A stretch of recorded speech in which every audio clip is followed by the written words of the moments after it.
Our subject for today is engaging churches in creation care. Now, Cookie, for those of you who don't know her, works for Arosha International as Director of Church Engagement. She comes from Mizoram in Northeast India and worked for many years for EFICOR, a major Christian relief and development agency working across India. I'll leave Cookie to say anything else she wants to about herself, and she's going to introduce our other participants in today's webinar. So I'll go quiet and hand over to Cookie Rookham. Thank you so much, Dave, and welcome all from around the world. This is very exciting to see everyone and to see the participants that God has brought this evening. And we pray over your internet connections, for electricity, for anything that might come in the way of us being able to have this meeting well. And I'm very excited with the panel as well. We don't just have organizations, but we have mission agencies and church as well who are involved in this really important theme of caring for God's world.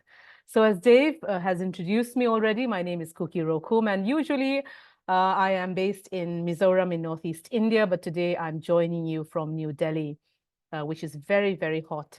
At the moment, much hotter than it should be, which are, all of these are alarm bells that continue to ring across the world with these extreme weather events that we continue to have. And as Davis said, I worked for over 20 years in an Indian Christian organization called EFICOR, and I know some of my colleagues from former colleagues from EFICOR have joined us today as well.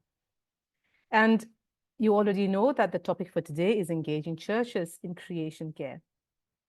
Now, in the work that I did in EFICOR for more than 20 years, and in the work that I'm doing now as Director of Church Engagement, the church, the people called out by God are key in bringing transformation. God can choose to work in any way he wants. He can magic change into the world because he is powerful and he created everything.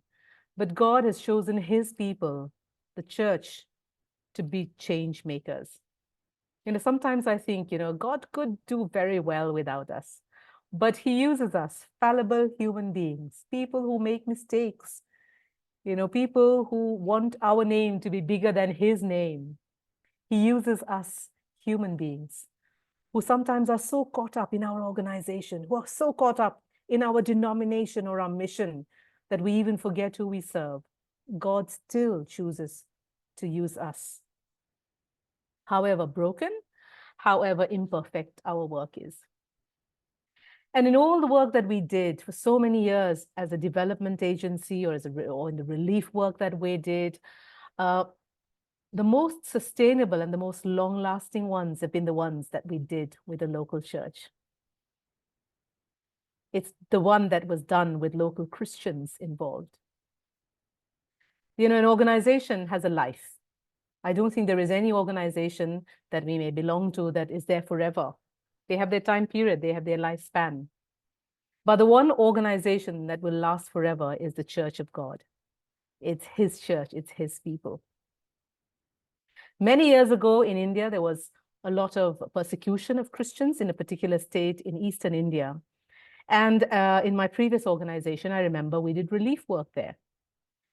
And when we went in, there was the church building that had been broken, and the church members who were camped outside of that church in the little space outside of that church.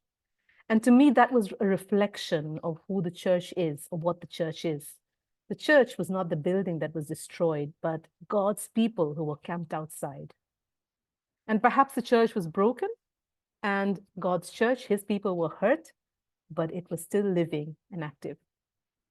So tomorrow, due to government regulations in some of our countries, NGOs or organizations may close down or we run out of money. But God's people, the church, can never be shut down because we are his people, we are his church. And we come together, we come together to serve him. And so we also say that the church is one of the most powerful agencies that has the power to convene people, to bring people together. And faith is so important to drive us to do something. You can be convinced for an issue for a little bit of time, and then that's no longer in fashion, you jump onto another issue. But if we are convinced from our faith that we must do something, I think that is the one that lasts forever. And that's why it's so important that as Christians, whatever we do is driven by our faith and our conviction from the Word of God. And the most important agent of change, I think, is God's people, His church. And so therefore, we are having this webinar today so that we can learn from one another, from our experiences, from what we are doing, so that we can celebrate in what is being done and learn from what is going on. So it's my privilege today to introduce you to the different people that will speak, and also remind you that towards the end, we will have a panel discussion in which you will have an opportunity to maybe ask questions of the panelists and also maybe to share your opinions. And we will talk about that as we move on. So first, I'm going to call upon my colleague from Aroshi UK, Helen Stevens, to do her presentation on Eco Church that is running successfully in the UK. Helen. Thank you, Cookie. It's really lovely to be with you all. I'm just going to bring up my slides, hopefully. Yeah, there we go. Yeah, thank you so much for inviting me to join you this afternoon. It's lovely to be with you. I'm Helen Stevens, and I'm calling in this afternoon from Hampton in southwest London, and I'm Church Relations Manager at Aroshi UK, responsible for our Eco Church programme. I've been with Aroshi UK for 6.5 years. I can't quite believe where that time has gone. But prior to that, I worked for a long time in the telecoms industry in roles that included product and regulatory management and corporate responsibility, and none of which I could have foreseen would be helpful in the role that I'm doing now, but they are. Just to say a little bit very briefly about my Christian background and some wider context for what I'm going to share today about our work. I grew up in Swansea in South Wales, and I attended a fairly high Anglican church. And then at university in the 1990s, I was at a very evangelical church. I also had a brief period at a Baptist church before finding myself back in the Anglican stable.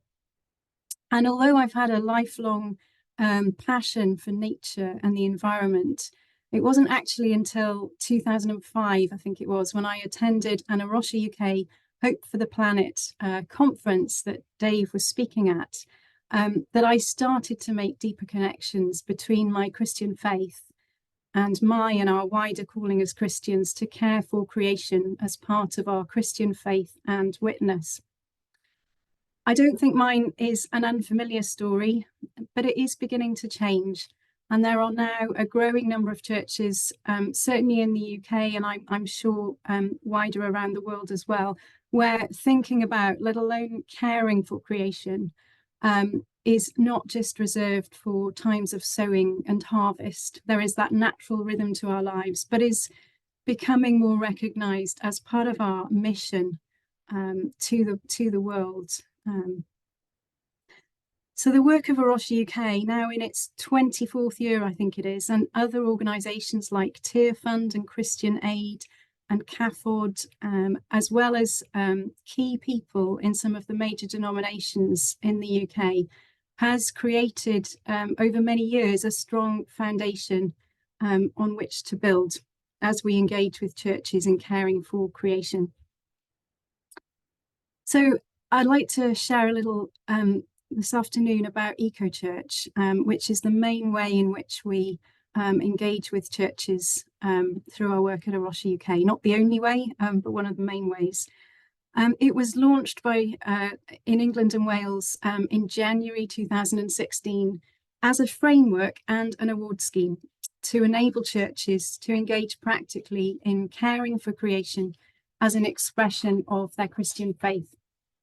It was founded in partnership with some of the organisations that I've already mentioned, like Christian Aid and Tear Fund, but also along with support from the Methodist Church, the United Reformed Church, the Church of England and others.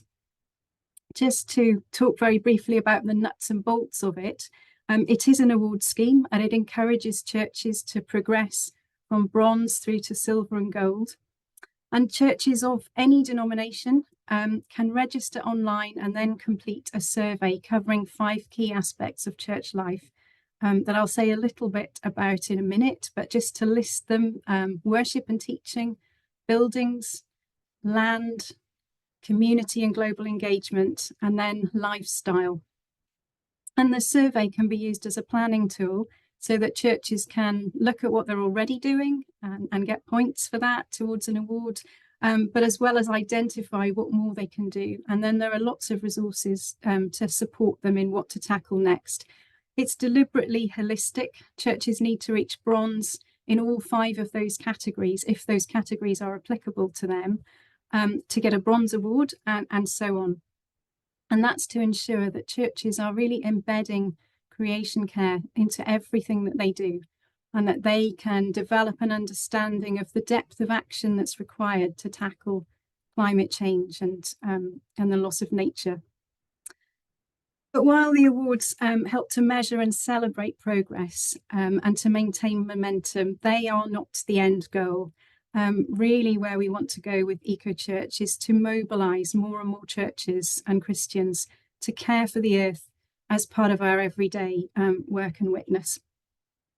We do have a strategic goal. So when EcoChurch was launched in 2016, the first goal was to try to reach 10% of churches in England and Wales within 10 years. That was thought to be a sort of critical mass. We got to that goal in about 8 years. So we've now revised that, recognising that we need really even more churches to get involved and seeing the huge potential of churches being involved in this work.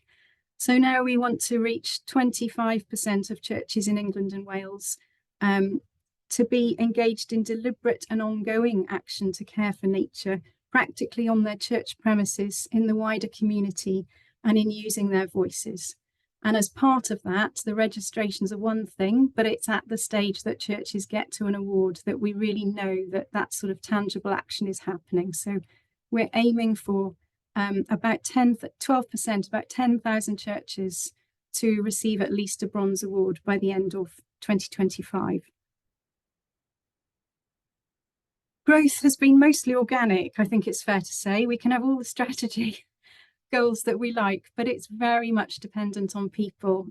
Cookie's already in that lovely introduction mentioned about people leading the way, and there are so many key people in the thousands of churches that are taking part in this, who are key to transforming their churches. And EcoChurch is about people at the end of the day. So it's grown to a community of more than 7,000 registered churches, all at different stages of action. And there are more than 3,000 churches now that hold at least a bronze award. And we've come to call it a community of action because we are seeing so many churches supporting one another, not just within denominations, but across denominations, and particularly our 46 gold awarded churches are real sort of ambassadors and beacons for what can be done. Just to take you very briefly through those categories. So we always talk about worship and teaching as being foundational and fundamental, not least because many of the environmental challenges that we face are because of the condition of our hearts. And so this is very much about changing people's hearts and minds to love God's creation, to love God, to love all that he has made, to love each other in caring for the natural world. And then our buildings, we've got a very diverse mix of church buildings in the UK.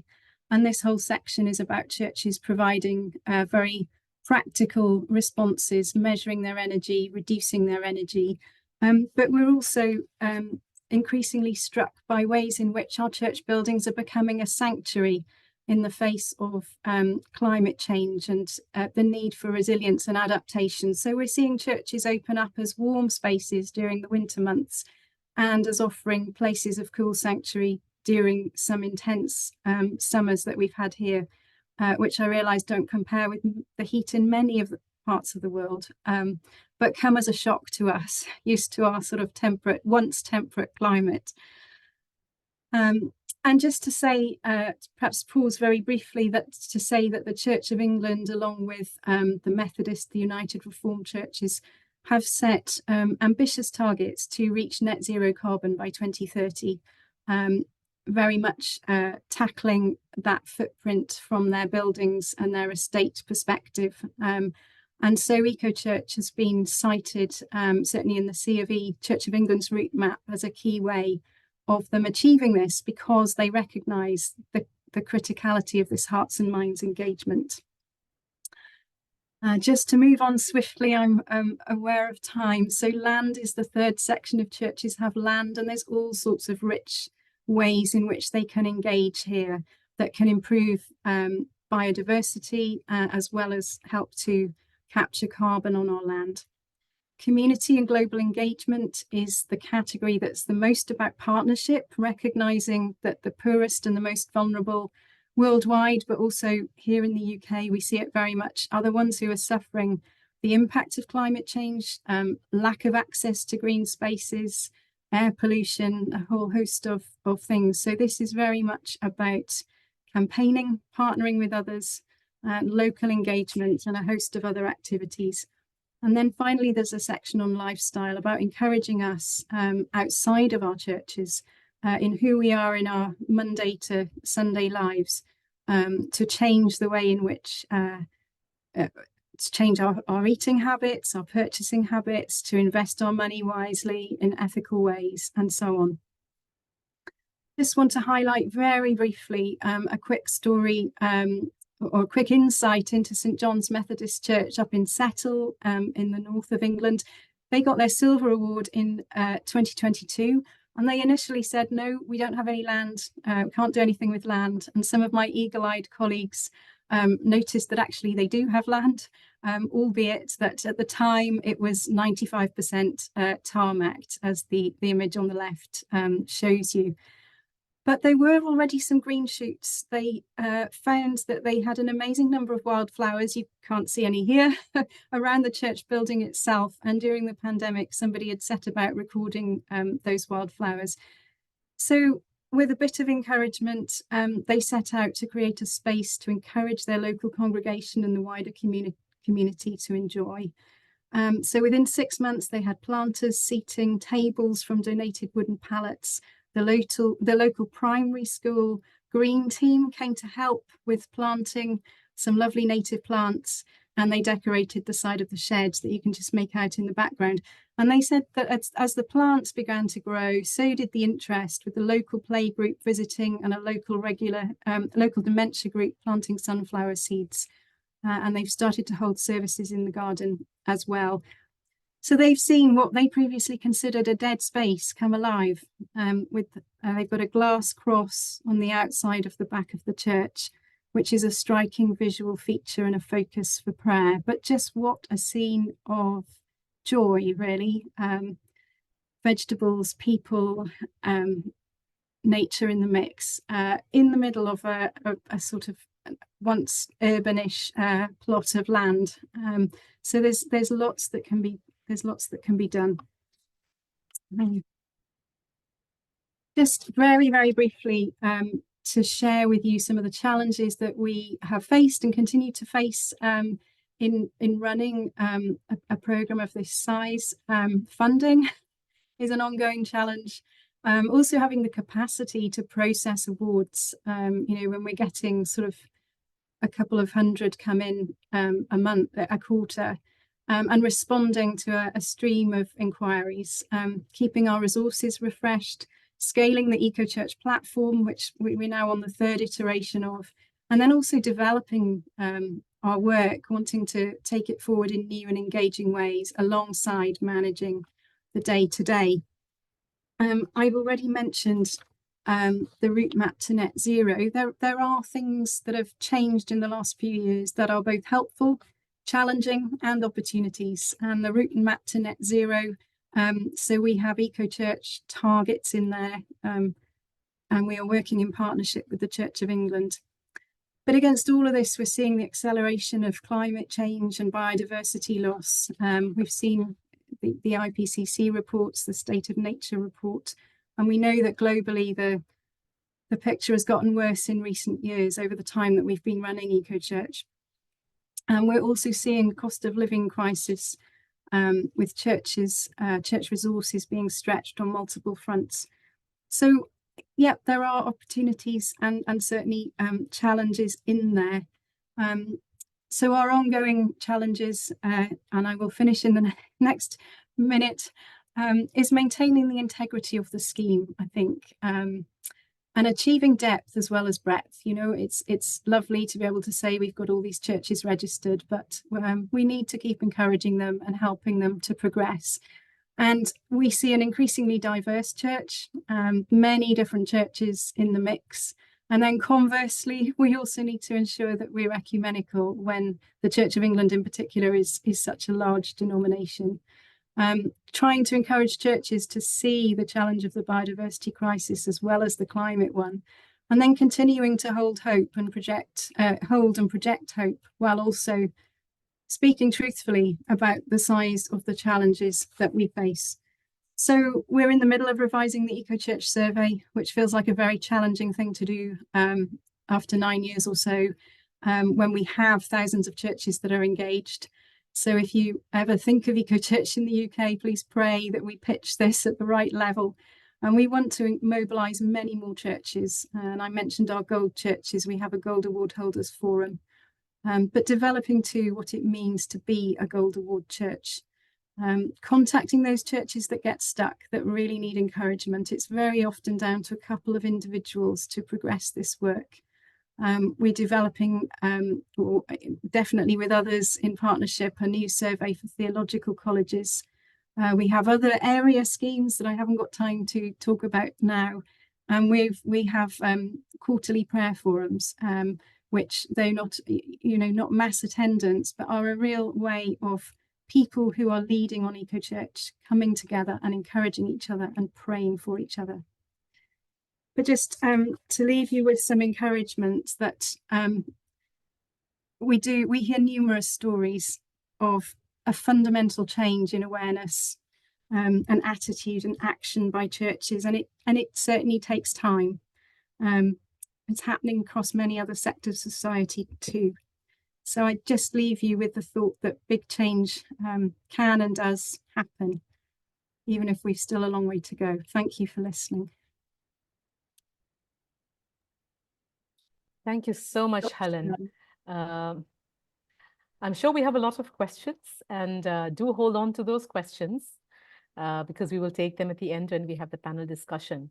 I mean, just imagine in a small country like England, although they might think they are very big, they are quite a small country with not a huge population, and yet they're aiming for EcoChurch registrations to be 10,000 by 2025. That's incredible. That's incredible. And just imagine if all of that can be revolutionary, even in the midst of the changing climate and biodiversity loss. But that's an incredible step. And as Helen was sharing, I was reminded of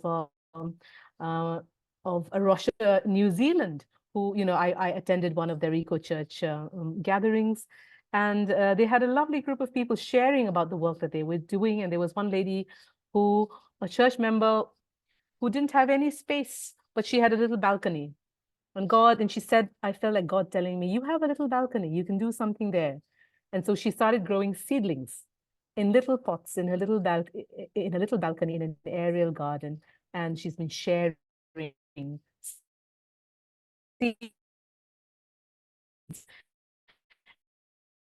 and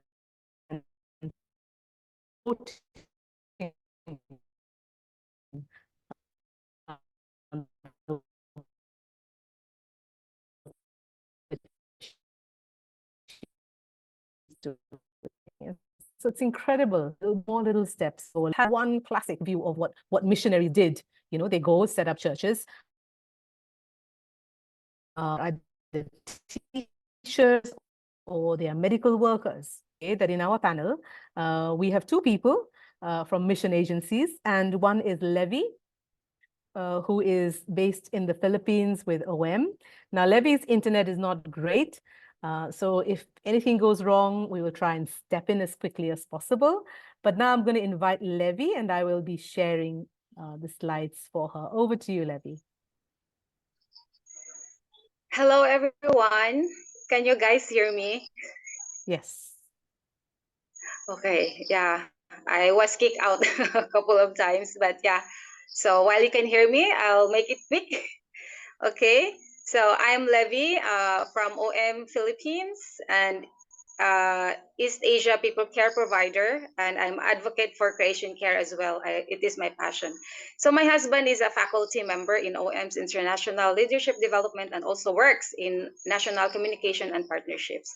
We have 4 children, and 8 years ago, we migrated as a family from Cebu City to the province of Palawan to establish Ethnos Training Center, a holistic training ground with a mission to train tribal people for tribal missions. We not only train local people how to do church planting, movements, how to share their faith, and how to do discovery, Bible studies, how to disciple others, but integrated into our training is to become a blessing to the community. God leads them to bless with the gospel through community development, primary health care, and most importantly, sustainable natural agriculture, doing farming or gardening with creation care in mind. So flashback to Cebu, before I continue sharing about our training center, let me take you back to when me and my husband started a church plant in a little town in Cebu, where we came from. We had to find ways to earn money because the community we work with could not give us a proper salary. So we decided to become a blessing to the community instead. Philip ventured into photography business, and I, with a little space that we have, did what I always do, plant a garden. Since then, and even until now, together with my children, this has been part of our daily routine to farm or do garden work. It's part of their chores, our children. That small garden blessed not just our family, securing that there's always food on the table. There's also a slide there that our children are harvesting. And yeah, but also our community. So there were many times that we gave vegetables to our neighbors and church members who were in need. A few families in that community started planting, and until now, they're still at it and using it also to earn a daily income. So ever since Philip and I got married, no matter how small the space we had, even if it was just a small patio or balcony, I made sure to plant to help sustain us, keep healthy, and of course, while caring for creation, creation as God designed cares for us as well. So as you can see, uh, we we practice this and we carry it wherever we may be now. All the more since we migrated to Palawan. So back to Ethnos Training Center. So 8 years ago, during our short-term trip to this huge island, so we discovered that most tribal people have land at their disposal coming from their ancestors. They do farming here and there, but not in a sustainable way. They cut down trees and sell down plant again. They do slash and burn.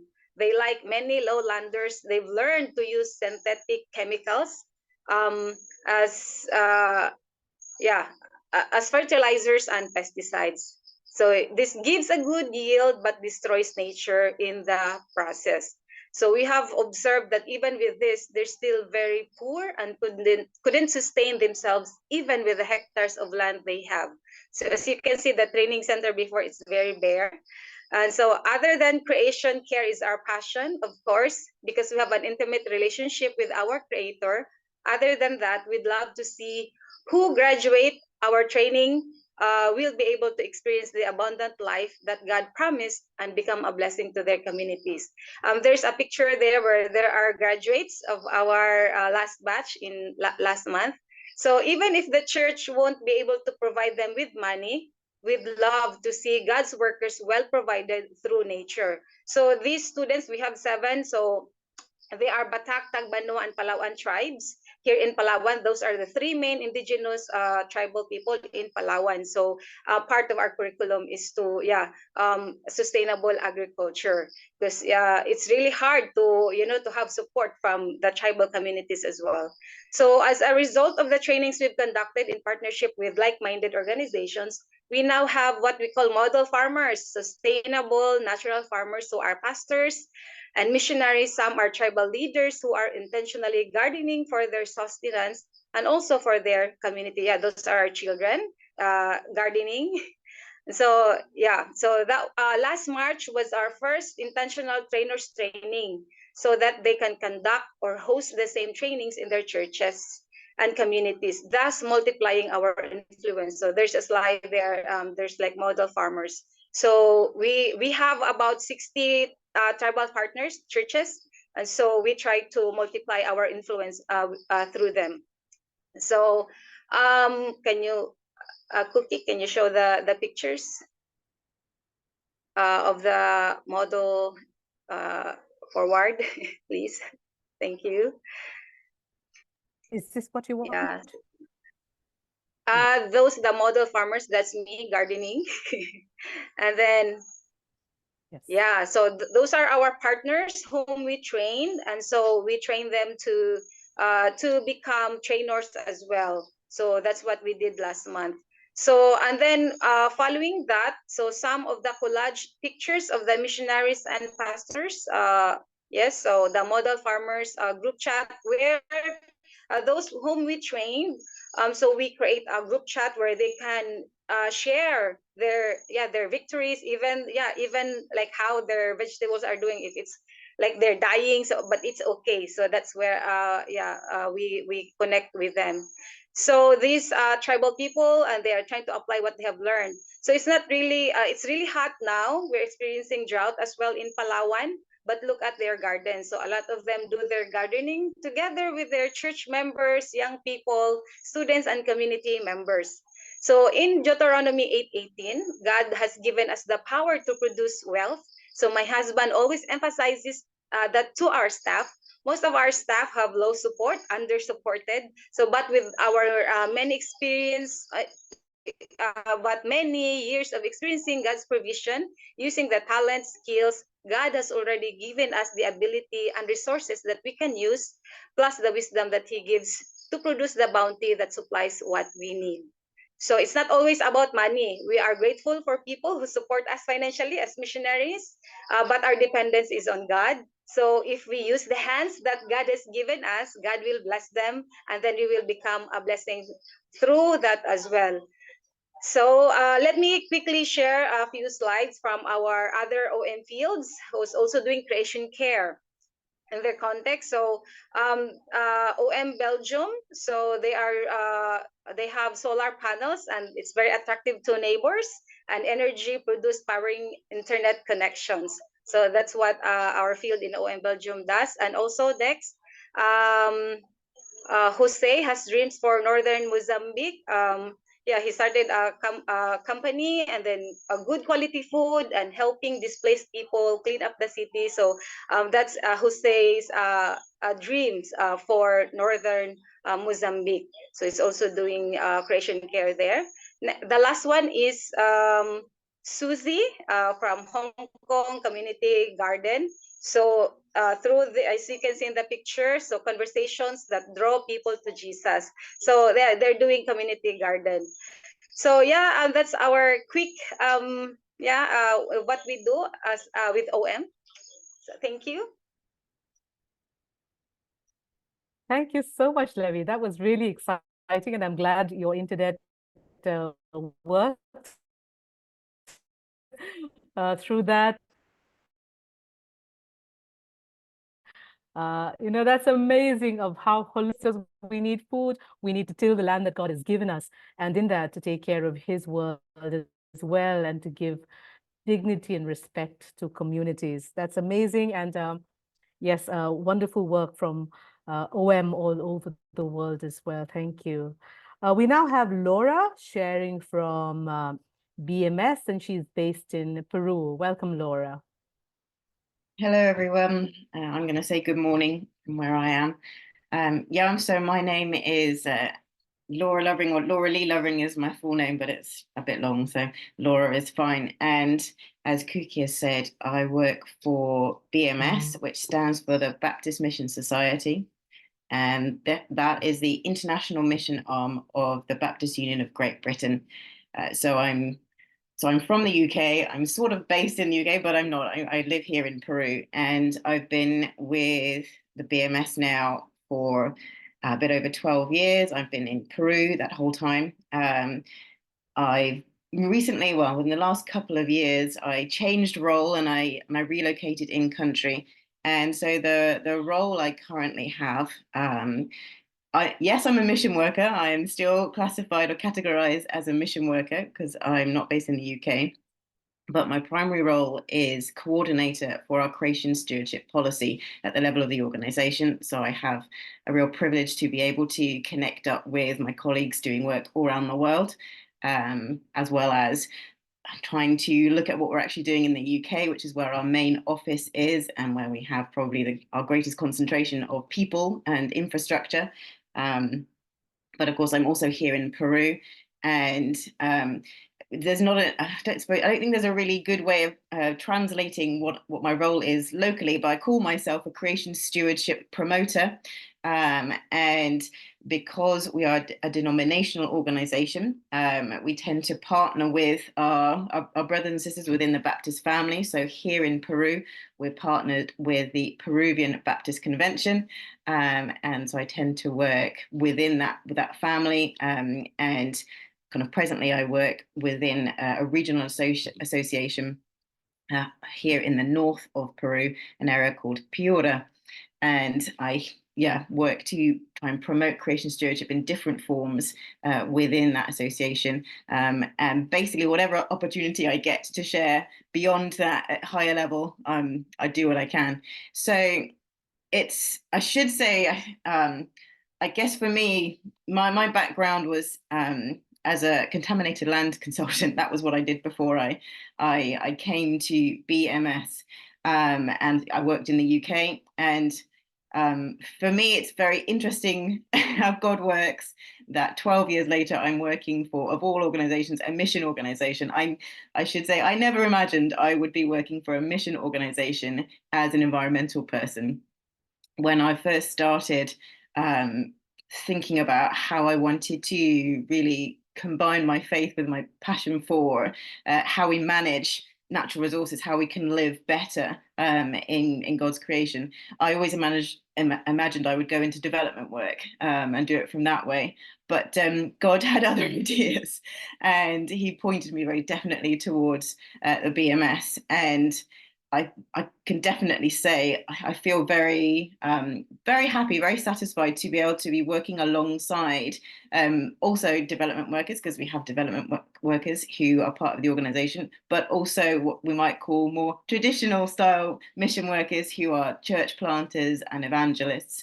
And I love the fact that we're all part of the same family, working for the same aim, but with very different kind of tools to the job, but with an idea that God's mission in the world is something that is integral, it's holistic, and it needs all of us doing different types of mission to fulfill the whole mission. So although it wasn't where I imagined I would be, I'm very, very happy, and I marvel at God's plans at putting a contaminated land specialist in a mission organization, and in Peru, where I don't work in contaminated land, you can probably imagine, although there is plenty of contaminated land here in Peru. We have lots of mines, and we have lots of petroleum and natural gas, so it would be a big field to go into. But in terms of the work with the mission organization, with BMS, we really focus in working through churches, and that's something that I probably wasn't passionate about, or wasn't necessarily passionate about when I started. But now that I'm here and I've been working predominantly through churches, I would say I am quite passionate about using churches, not using churches, but as you say, engaging with churches and realizing that God has lifted up his church to be his agent of change in the world. And so this is, for me, this is the place to start, so that we can be salt and light in the world around us. So let me, of course, I have some slides to share.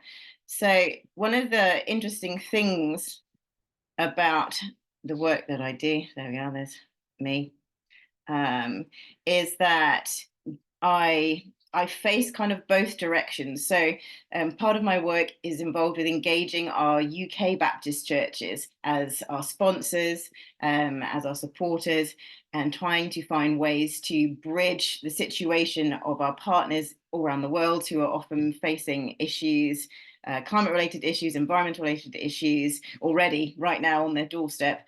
How can we make the link between them and our supporters? So I do a fair amount of working with our UK office in trying to find different ways to engage our UK churches.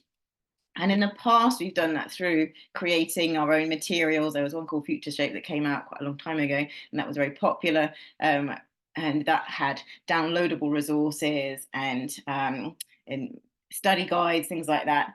We've basically gone away from that as time's gone on, mainly because we've also seen that there are many more ways now to talk to our supporters. There are many more ways to get to our churches through social media. I'm a bit of a troglodyte. I'm a bit of a cave dweller, I'll be honest, when it comes to technology. But of course, we've got all the usual things. We've got the Instagram and Facebook, and we send out weekly email updates. So we've been looking at ways, how can we, again, integrate and embed creation stewardship messages through those different avenues, picking things throughout the year which we can use to go that little bit further. So the last couple of years we've kind of focused on the climate change COPs in October and November, and use that as an event to kind of produce a few more materials. Again, things that people can download or things that people can see straight off our social media platforms, everything from prayers to bringing in little videos from our partners around the world, sharing about what they're currently experiencing, and encouraging churches to get in, to really engage there. Going forward, we're probably going to look more at focusing on a time of year called the Season of Creation. I don't know how many of you will have heard of it.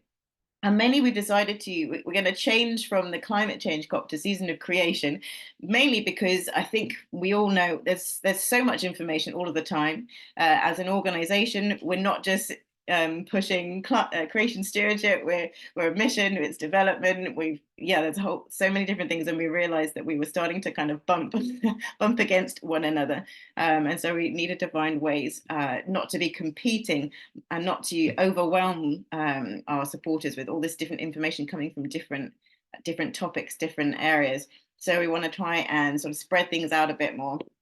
So we've decided to change our main focus of the year when it comes to creation stewardship as to the Season of Creation, which is an ecumenical sort of not a campaign exactly, but and it runs from the 1st of September to the 4th of October, and it's a I'll call it a movement. Let's call it a movement.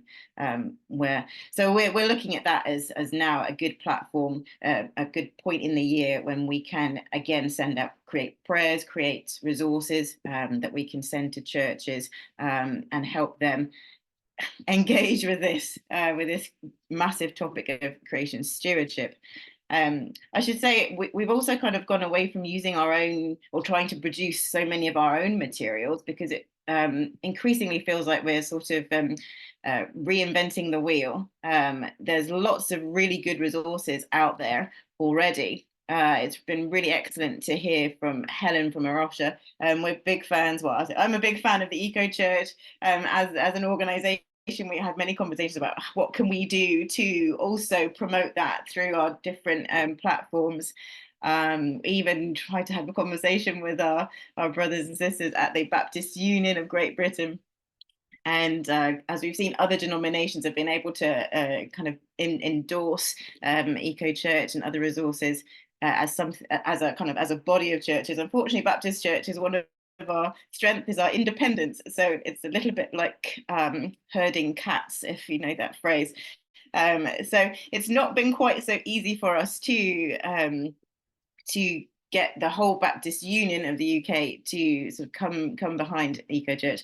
In theory, we're all in favour, but we found that really we need to, just as an organisation, just keep sending out messages, keep putting stories in our existing publications, keep dropping little hints there and here and there, saying, hey, have you seen this? Even using things like a carbon calculator. So another organisation that we love to work alongside is an organisation called Climate Stewards, and they've been really helpful for us as an organisation, helping us to think of our carbon footprint.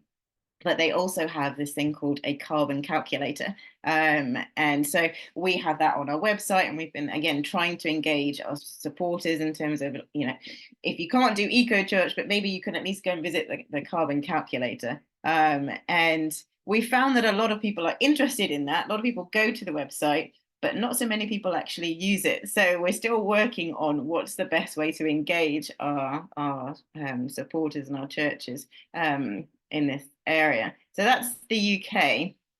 But yeah, I'm here in Peru. So that's a whole different area of work and challenges. So one of the I think one of the differences here in Peru, there's a real sense of certainly the Baptist churches are really dedicated to evangelism, which is wonderful.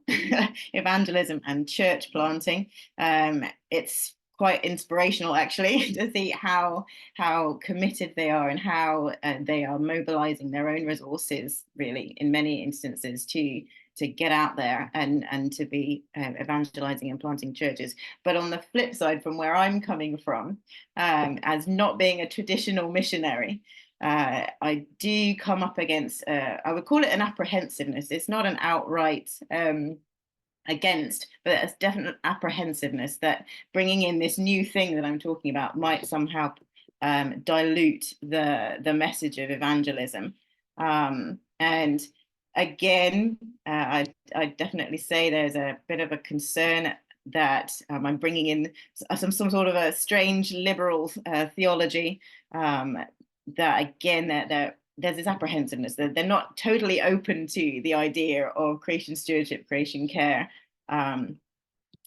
Yeah, so it has been a challenge, but what I've found is that it's really important to just stick around, to be here and to be building relationships one-to-one with church leaders, with pastors, and every chance I get to talk and to share, I use it so that people can get to know me and understand that what is the message that I'm bringing, and making sure that the message is really based on biblical theology. It's based on what the Bible says.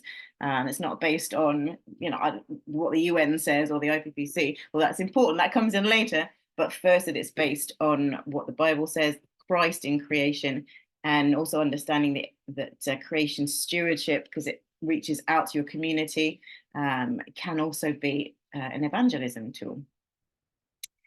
And I wasn't going to go into great detail about lots of different projects. There's lots of different things that, by the grace of God, we've been able to see and do here. Lots of things that I'm sure you will have seen in your own communities, perhaps. Everything from mobilizing their youth groups to do litter picks and evangelism, even trying to make that into selling the plastic and generating some sort of an income. We tried that. Didn't work, unfortunately. We couldn't make quite enough money, but it was a way of, again, you know, raising awareness and getting people to actually bring their rubbish together and considering a resource instead of something just to be thrown away. Probably one of my favorite things was we love to eat in churches here in Peru. So pretty much every celebration we have involves wonderful food. Unfortunately, a lot of that involves single-use plastics. There's, you know, the plastic fork, and then there's the plastic plate and the plastic cup, which all then goes in the bin. And because we don't really have a good way of managing solid waste here in Pura, that often gets thrown out the side of the road just outside the city, and it's a well-known issue. So just one of the small victories, I would say, is helping churches think about actually not using those single-use plastics. And the picture, why I love that picture so much, is that they managed to engage the men's group in doing the washing up, because one of the main reasons they wanted to use the single-use plastics is because no one wanted to do the washing up.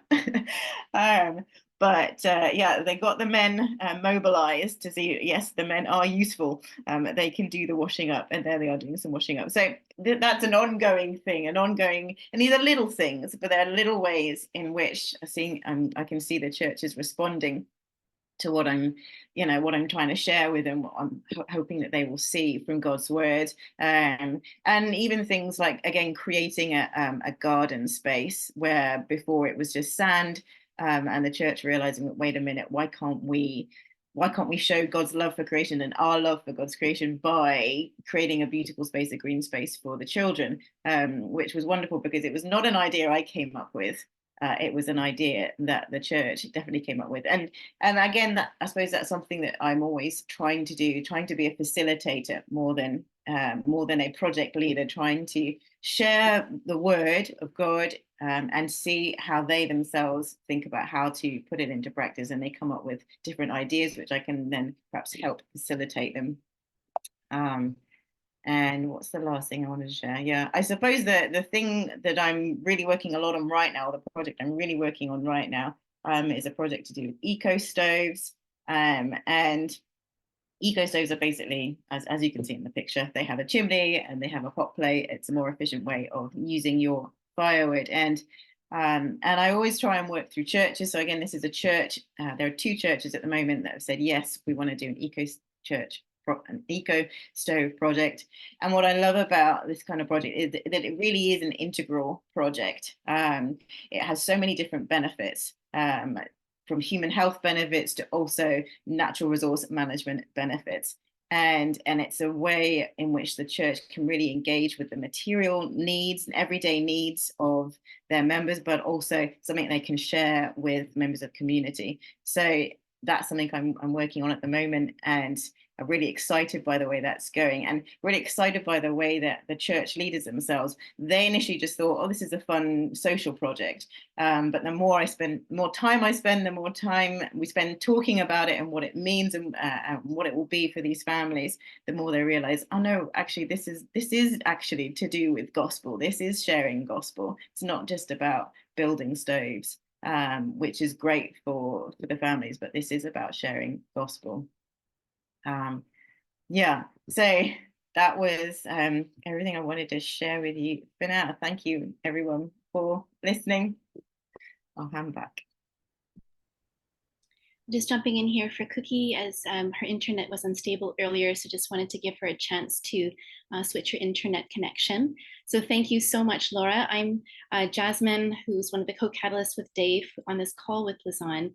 And I'm just very thankful for Laura sharing about your context, both working with UK Baptist churches as well as in Peru. And I think sharing some of the contextual differences, as well as some very specific foci, including food, and how important that is both within a local church context and these opportunities now with the eco stoves. Thanks so much for that. I'd like to turn our attention now to share another story that's going to be shared right now. We're very privileged to be able to tell the story of a local church in Singapore, Katong Presbyterian Church, that has taken some serious steps into delving deeper in creation care as a church community. And I'm grateful to have worked with the filmmaker Zihang Sito from Wildress Media in making a video featuring their story. So let me just share that right now.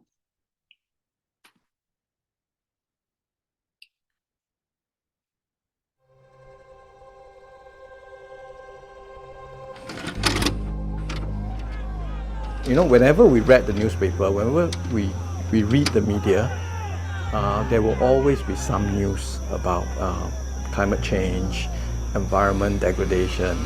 There'll always be some news. But what surprises me was that the church at large doesn't seem to talk much about the problem. It seems to be a secular problem, not the church's problem. The Bible actually talks about God's creation, about nature, about our relationship with what God has created.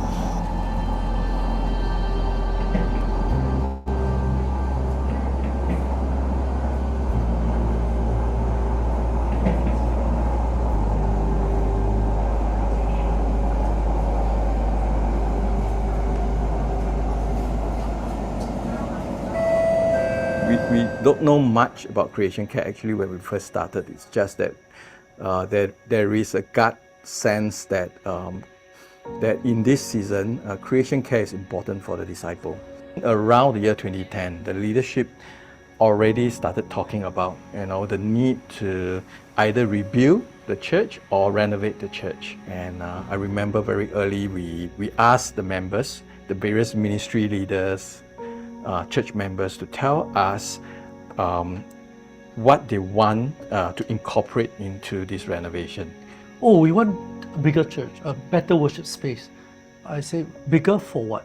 Well, then more people can come and worship God. And besides, we know land is so expensive in Singapore. We better build as much as we can and maximize. We want to be good stewards of God's resource.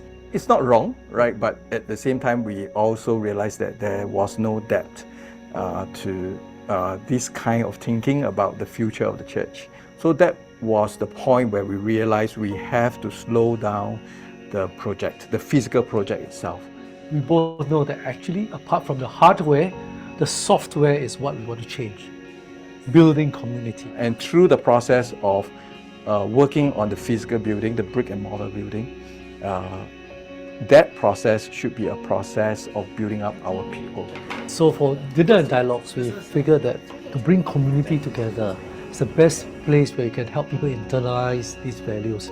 So we had different topics, and from justice issues to climate change and all that. Yes. And we took every opportunity when something came up to discuss from a biblical point of view. But apart from Dinner and Dialogues, we had a whole range of different things. So we had forums, we had festivals, we had one or two sermons, and very often the prayer, the Sunday prayers, would include creation care topics also. We call this place the Agora, and in Greek it means a marketplace. It is special because we intentionally built this place with some creation care considerations. We fill this place with lots of greeneries, lots of plants. We intentionally raise the roof of this place, and when we raise the roof, well, what that means is that it provides better airflow, and we do not need to air condition this space. All we need is just one huge fan at the top of our roof. Even on very hot afternoons, this will be a very cooling space, and our church members will just hang around here and refuse to leave. We always have community meals, right? And just like any other Singaporean communities, we love disposables. But when we began to realize the effect of disposables on the environment, we decided to switch over to reusable plates, bowls, spoons, forks. You know, throughout your sharing, I feel you guys have also been able to be honest about the fact that you yourselves, who have been leaders in the process and leaders of the church, have been on a journey as well. And even others have been reminding you about the creation care journey you guys are still on. There's one thing I really learned is that everyday Christianity comes alive when, creation care is included in our church life, because our members will see that, hey, the Bible actually speaks about everyday Christianity, isn't it? About washing your plates, or daily Bible reading, worship services, loving our neighbors, loving God, it comes together. I am keenly aware that the lessons can be lost quite easily from one generation to another generation if we are not diligent about this communal practice as a form of discipleship. It's not just having some narrative about what our church is about, but it's a very conscious effort to ask ourselves, how do we continue to practice these values in new contexts. Next station, Clementi.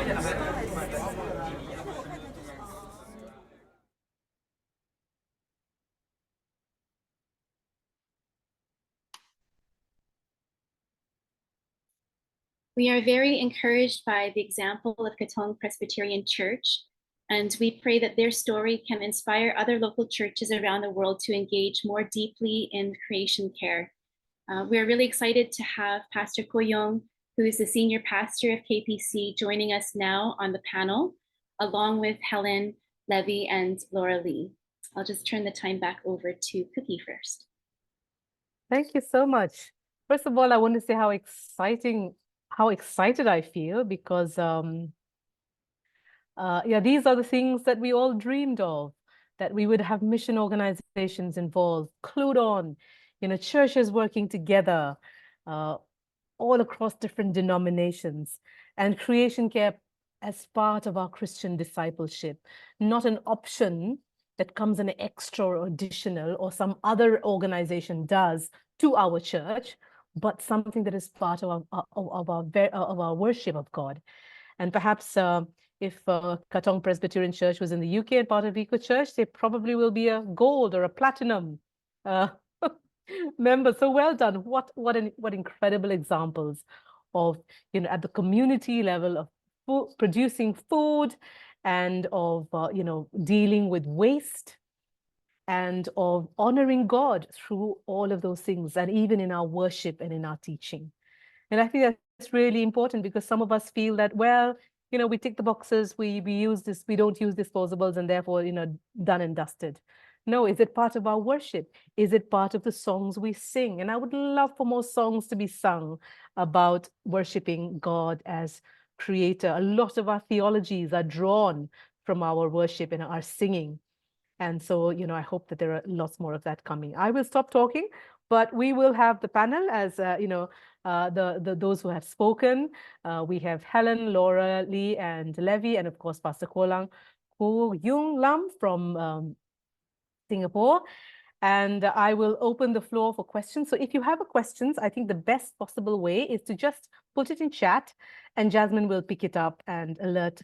Or if you want to ask anything from anybody, from the presenters or from Katong Presbyterian Church, you're very welcome to put that in the chat box. But I will ask the first question. Helen's already shared some of the challenges that they are facing in Arusha, UK, implementing Eco Church. But I'd like to ask each one of you, what do you think is the biggest challenge that you have faced in this journey, whether it is your church, your organization, or your mission, in trying to promote creation care or creation stewardship, or whatever name you want to put it? What is the biggest challenge that you have faced? And maybe I'll ask Pastor first, in the amazing transformation that we've seen in your church, what was the biggest challenge? And then we can move on to the others. Perhaps not one big challenge, but many smaller challenges. But I think there are still quite significant challenges that we face. I think the first would be the difficulty to convince our leadership that creation care is a biblical thing, that creation care is a discipleship thing.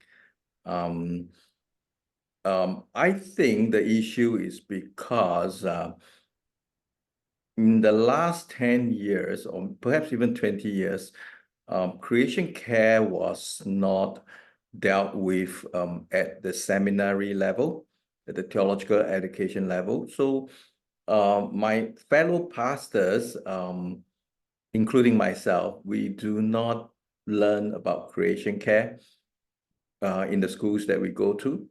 And we have to work it out from scripture itself that creation care is important. And different people learn in different ways. Some of my colleagues need to have influential leaders, teachers in the school to talk about certain things before they believe in it. I'm not too influential. I'm just a pastor. So I find it hard sometimes to convince leaders. That's one thing. The other is, of course, it's one thing to talk about creation care, but the resistance will come when we need to make practical changes. And once again, I'll face resistance from both leaders and members when the impact is more than a belief statement, but something that we have to do on day-to-day, week-to-week basis. Yep, those are the two big challenges I think we face here in Singapore. Thank you. And I think those challenges are faced globally as well.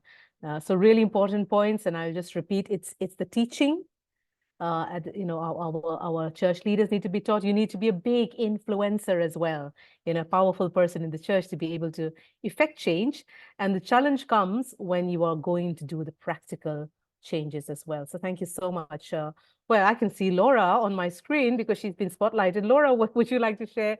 The challenges that a challenge that you think is really crucial? Yeah, for me, I'd see it's similar, but it's the transition from a campaign that we do something for 6 months, we do litter picking for 6 months, and then it gets dropped and we move on to the next thing. How to embed these principles into, again, the daily practice, doing it not just because it's exciting at 1 minute, but actually seeing it as an integral part of the church life going forward. Done lots of short-term little things that I've hoped will go on, and you just see it sort of the interest wanes, the enthusiasm comes down. So how to really help people see that it needs to be embedded. It's not just for a particular exciting campaign, but a lifestyle. Yes.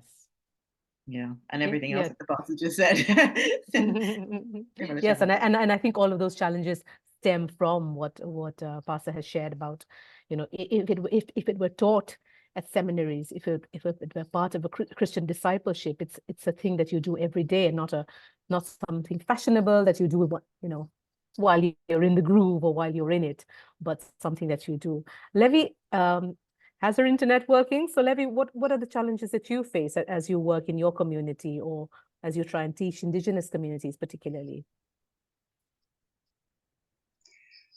Oh, yes. As I have mentioned that people here are very used to slash and burn. So it's so easy. And then they just lit a fire and then bam, no more week.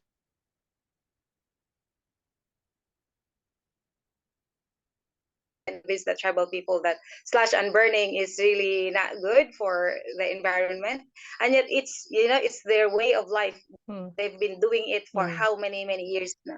So the convincing part. So that's why with the training, so our training here is kind of like a Bible school for Indigenous people. So we really try to integrate the sustainable agriculture. So but it's so hard, like for them that takes long time, to weed and to do this and that, so they want easy.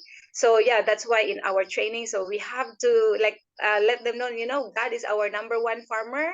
And it's really a challenge because you have to, even here, we have a lot of our staff, so lack of support, low support, and we said, okay, we have in our training center, we have 3.4 hectares of land, so this is what God gave us, so let's work for it. We work hard. So sometimes the heat of the sun, it's also like a challenge. So the hard work can be we want it easy, the easy way. So that's why we chose model farmers, so we really do the training that we are doing. And so even though they are a handful, but we focus on them. Yes, thank you. So true. I think it's about changing people's behaviors, whether you are living in a rural area or an urban area, or wherever you are placed. We have chosen the easy way. All of us have chosen the easy way. Why not use a plastic cup that I can throw away instead of a cup that I need to then wash and put somewhere and clean and then store and then bring out the next time? We always want the easy way, and I think that's a devil's way of influencing us. This is easier. Just do it. Do what is easier. It's easier than that, and I think all of us have fallen into that trap of choosing convenience over working hard. And therefore, working hard is something that we'd rather not do. Turn on the AC. Why would you want to plant lots of trees in your church, and have loads of plants? Just flick of an AC and that's it, done and dusted.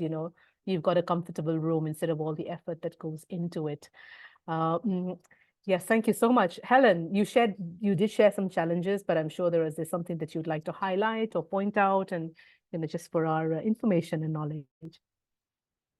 Thanks. I mean, a lot of the challenges, they're all good things that have been shared, and we can relate here to many of them as well. I think it's the sustaining the change. So, even in our awarded churches and even in the gold churches, there'll be people there that are trying to sustain change, trying to get others involved. And it's that change for the long term. And I think, Pastor Kulam, you maybe said that seeing it across the generations, persisting, through the culture of the church for the long term. I think here in the UK, there are parts of the church that are in decline. Yes, there are other areas that are growing, but where churches are in decline and churches are facing closure, they're just looking at survival. Though we hear some great stories of churches that are then actually bringing people in, attracting new people because of the way in which they're engaging with the environment, because it's a wider societal concern as well. And it's maybe linking the issues. So in the, here, many churches are involved in running food banks for people that can't afford daily food. And that's kind of recognized as, oh yeah, that's a thing that the church will do. There's linkage there in feeding the wider population in a sustainable and healthy way, that links to campaigning about food systems and so on. So I think it's also helping people to see the linkage between the many issues that churches are involved in, that caring for the earth tackles so many of these. It's about people, nature, but that therein trying to do the whole thing is also the challenge of breaking it down into manageable chunks, I guess, and small steps as well. Thank you, Helen. Yes, yeah. Just to add on to that, I mean, it's a great opportunity for us to share who God is as well. Why are you so bothered about the environment? Because I believe in this God who is a creator, who cares about this, and therefore an immense opportunity to share the good news of God and who He is. I can't see many questions, but I will invite people to ask questions. Maybe if you'd like to turn your microphones off. We have about 10 minutes left. It's very rare that so many of us from around the world can come on the same platform and get these amazing people. So please do ask your questions. We do have a question about whether there are seminars or workshops that are conducted. Dave, at the end, will make announcements about how you can get more information about that. So I just ask anyone from the floor to ask questions, or my Jasmine or Dave, do you have a burning question that you?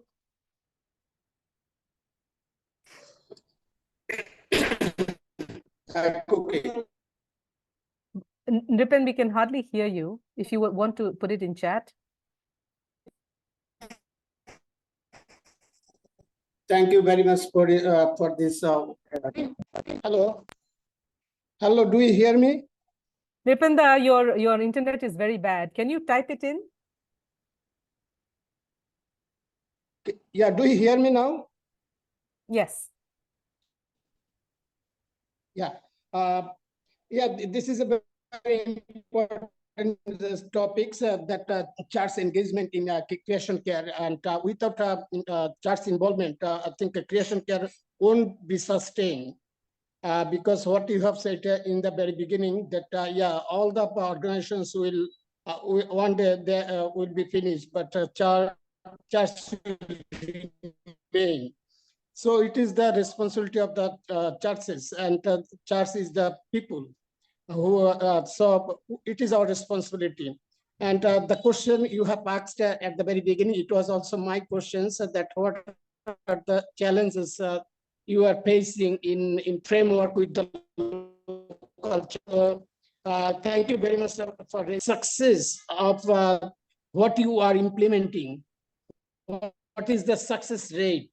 that means how the churches are responding. Okay, thank you, Nripin. I know that Nripin is joining from Bangladesh, so some issues with this connection. Maybe I will reframe his question and ask this one question. What would be the top tip that you give to organizations, to churches, to missions that are trying to engage their constituency in creation care, their people? What would be the top tip that you would give? You definitely need to do this, and that's where change can happen, because I think all of us are struggling, but I'm excited because this is a big leap from how we were even 5 years ago, to have this conversation and to be able to talk about these things, to give practical examples, and to have so many thousands of churches linked to something called Eco Church. So what would be the top tip that that you would give? And I will start from Helen and then go in reverse order. Just one top tip that you would give. I think connect with what people love. So find out what it is that people really care about. And, it could be grandchildren, children, their local environment, football, food. I don't know what it is, but and I think there will be some way in. Most of us love some aspect of the natural world of creation, aside from the very fact that we depend on it for our lives. What is it that we love about it? Yes, so connecting to where people are familiar with or things that they enjoy, and that's where we can begin conversations. Thank you very much, Helen. Levy, what would be your top tip to missionaries or people working in the field, or to any of us in the work that we are doing? What was the question again? What would be the topic that I would? No, how would you what would be your what would you recommend people to do so that you can do this work wherever they are? Yeah, just like for us, we always tell, like, start within your family. So that's why like we really try to be an example. So it's part of the routine of the children. Yeah, so yeah, start small, and it doesn't have to be big, so that you won't get overwhelmed. In the church, we tell the pastor, okay, have a garden. So that's why we have that group chat that they can share. Yeah, so it doesn't have to be big. Oh, start wonderful. small. Yes, wonderful. I think that's great. Start small, start where you can. As Helen's also already said, start where people are interested. Start small. If you come with a big project, maybe there's more opportunity to reject and say, that's too much. We don't have money for it. We don't have people for it. Start small and be an example. And I think that's amazing. Be an example. I love the fact that your family has been in actually producing the food. Otherwise, people will say you're just talking and you're not doing. So be doers of what you are talking about. Laura, what would be your advice or tip? Yeah, top tip in a missional context is, I think, to take time to really get to know leaders and let leaders get to know you, to understand the integrity of your message and where you're coming from, especially as an outsider, very definitely an outsider coming in. It's very easy to be for people to be concerned and automatically say, oh no, we don't want to talk about that. So yeah, have to take the time to get to know and be known by the leaders. Then they'll start to invite you in. That's my experience. Yes, thank you so much. Relationships are so important. I think, if you want something to happen, you need to build those relationships. You need to make those connections so that we can influence them in the different possible way. Pastor, what would you recommend? What would you say?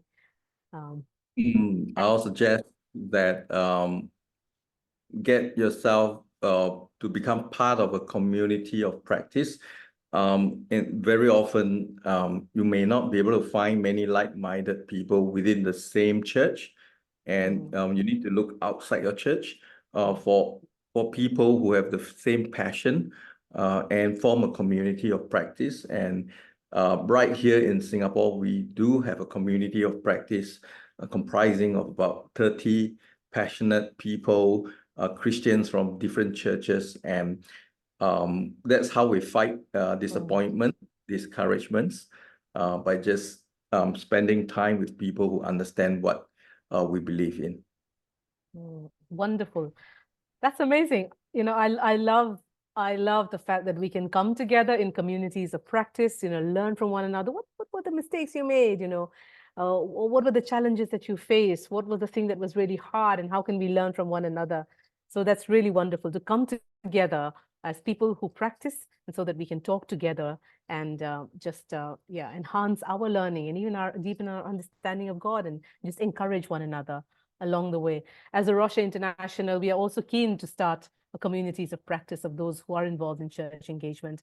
And we hope that that will be something that we do alongside LWCCN, getting people together just to talk and to understand more and deepen our understanding of who God is and what he wants us to do in his world.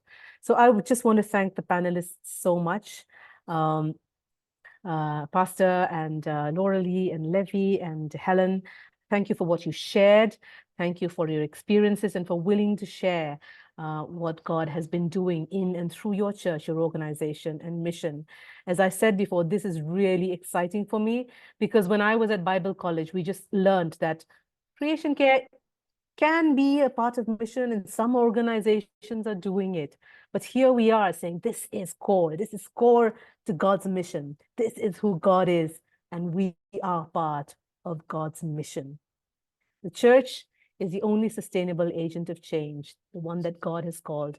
And so I hope that through this webinar, we have been encouraged, that people have been there who fought, who've had difficulties, who have faced a lot of challenges, and yet are moving on because of the grace of God and in the work that he is doing. So thank you so much to the panelists and for all those who have attended.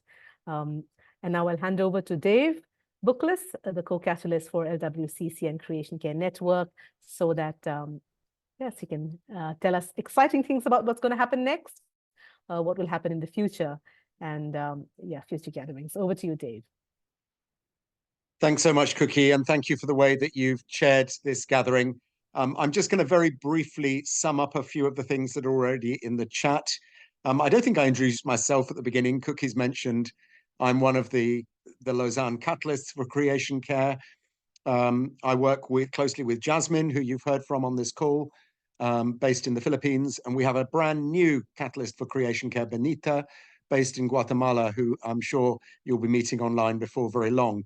And then we work very closely with our colleagues in the World Evangelical Alliance, Matthias Berning, who's on this call, based in Germany, and Chris Elisara, based in the United States.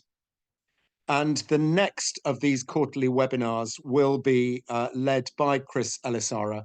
It's focusing on a subject that's very close to his heart and to many of ours, which is creation care in cities. More than half the world's population live in cities today. And so it's a really important subject. We often think creation care is only about rural, beautiful places, forests, coral reefs, etc., but nothing could be further from the truth. So that will be on July the 9th. Save the date now. It's the same time in the day as this one has been, whatever that is in your time zone. And we will be sharing the link for that and how to register in the Pollinator. So if you haven't subscribed to the Pollinator, please do. Details are there in the chat. That's the next webinar. And then I've also put details of a few other things that may be of interest to some of you. One is a global thing, and it's very much part of what LWCCN, Lausanne World Evangelical Alliance Creation Care Network, is about. And that's a global gathering that's going to happen in Seoul, South Korea, 28th September through till 2nd of October.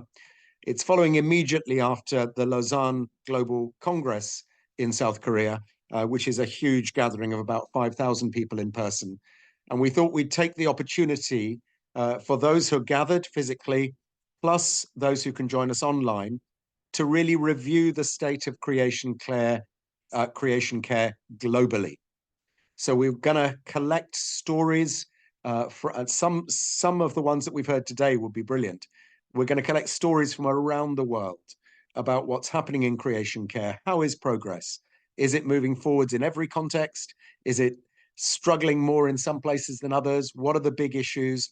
How can we work together across organizations, across denominations, to get across the theology, the wisdom, and the good practice in creation care. So I've put details about that gathering there in the chat as well. And then a couple of slightly more local things for those of you in Singapore and Malaysia. Some of us from Arosha International will be firstly in Malaysia, and then a larger group of us will be in Singapore at the beginning of next month. And there are a number of events that will be happening there. It's been great to hear from a fellow pastor in Singapore today and to hear the example of what's happening in the church there. And so much of the wisdom that we've heard today from Peru, from the Philippines, from Singapore, from India, even from the UK, has really warmed my heart. We've heard some really good stuff that I will be tucking away and I'm sure using on future occasions. So thank you so much, everyone, for joining us today. It'd be good just in our final minute or so to close in prayer, unless anybody's aware of anything I've missed, in which case shout or wave at me frantically. But otherwise, I'll assume that we've covered everything that we need to. Nobody shouting? Let's pray then. Father God, we acknowledge that this is your world, that it was made by and for Jesus Christ, that all things hold together in him, and that through his death and resurrection, all things in heaven and on earth are being and will be made new.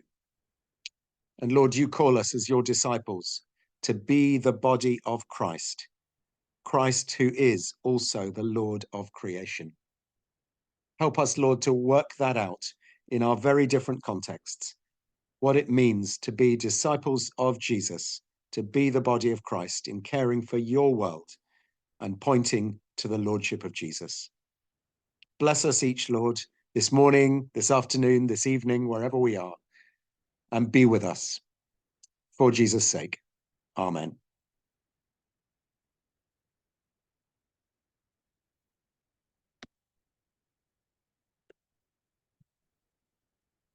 Okay, well, thank you all for coming. If you've got any questions about anything that isn't clear, I think there are ways you can contact. I've even put my email there in the chat somewhere.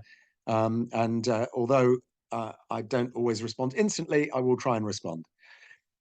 Lovely to see you all. Thanks again, Cookie, for chairing it all, and everyone who's been involved in organizing it. Thank you, Matthias, for hosting, and everyone else. Lovely to see you. Take care and God bless. Thank you, everyone.